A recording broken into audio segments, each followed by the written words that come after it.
In 1984, Duncan Macpherson was living every Canadian kid's dream. He was a powerhouse defenseman, a 6'4" athlete with grit to spare, and the first-round draft pick for the New York Islanders. He was the 20th overall selection in a draft class that included legends like Mario Lemieux and Patrick Roy. Duncan was supposed to be a star. But 5 years later, the man who was built for the ice vanished into it. On August 9, 1989, Duncan was on a solo road trip through Europe. He stopped at the Stubai Glacier in Austria to get in one last day of snowboarding. He rented a board, told the shop clerk he'd be back by afternoon, and walked out into the bright alpine sun. He was never seen alive again. For 14 years, his car sat in a public parking lot. For 14 years, his parents searched the mountains while the authorities looked the other way. And when the ice finally gave up its secret in 2003, the discovery didn't bring peace. It brought evidence of a massive, cold-blooded cover-up. Welcome to Unsolved Sports Edition. Today, we're investigating the chilling disappearance and the even darker discovery of Duncan Macpherson. In August of 1989, Macpherson traveled to Austria. He arrived near Innsbruck, a small alpine city surrounded by towering peaks. In winter, the mountains fill with skiers, but even in summer, the highest elevations remain frozen. Above the valley lies the vast ice field of the Stubai Glacier, a landscape of snow, wind, and ancient ice. From a distance, it looks peaceful. Up close, it can be dangerous. Beneath the surface of the glacier lie crevices, deep fractures in the ice. Some plunge hundreds of feet into darkness.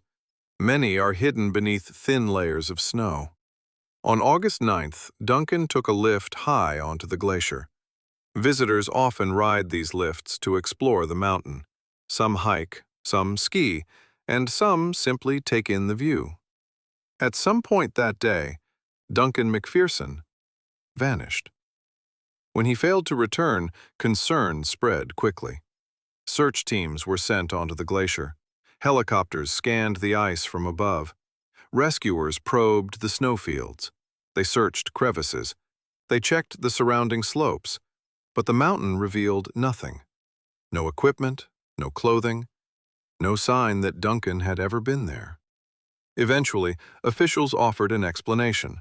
They believed Duncan had fallen into a hidden crevice. If that had happened, the glacier might never return him. With no evidence to pursue, the investigation quietly ended. The case was closed. But for Duncan's family, the questions were only beginning. Back in Canada, Duncan's disappearance left a painful absence. A son had vanished. A brother. A young man with a future still unfolding. Authorities believed the mountain had claimed him. But his family struggled to accept the explanation. Something about it felt incomplete. If Duncan had fallen into a crevice, why had nothing been found? No skis, no clothing, not even a small piece of equipment. Glaciers are powerful forces of nature, but accidents usually leave traces. Still, the years passed. The mountains slowly shifted. 14 years went by. And then, in 2003, the glacier finally revealed something. Workers operating heavy machinery high on the mountain made a shocking discovery. Human remains, preserved in the ice. For years, the glacier had carried the body slowly downhill. Investigators soon confirmed the identity. It was Duncan Macpherson. After 14 years, the mountain had returned him. But the discovery would raise new questions, because when experts examined the remains, they noticed something that didn't seem to fit the original explanation. Investigators began exploring another possibility. Perhaps Duncan had not fallen into a crevice, Some experts believed he may have been injured on the glacier's surface. If he had been injured, he may have been unable to move. And if someone is lying on open snow, another danger exists.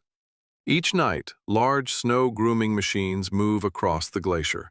These powerful tracked vehicles prepare the slopes for the next day of skiing.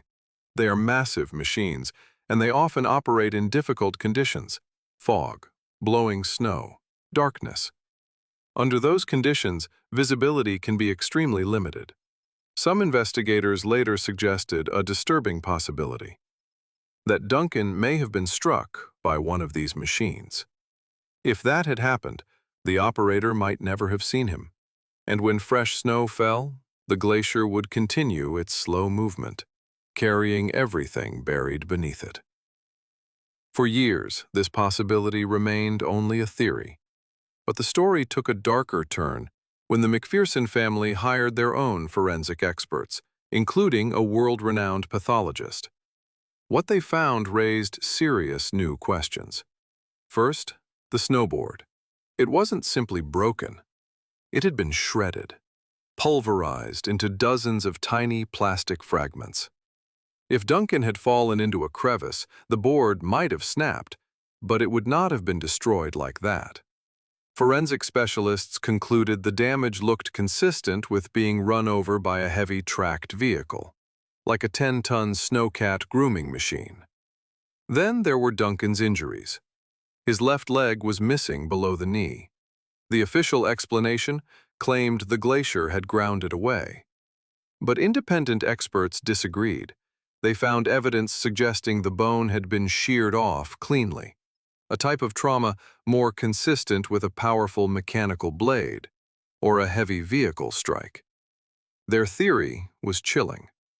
On that sunny afternoon in 1989, Duncan may have been sitting on the slope, perhaps resting, perhaps adjusting his bindings. A snowcat operator coming over a blind ridge may never have seen him. The machine could have struck him instantly.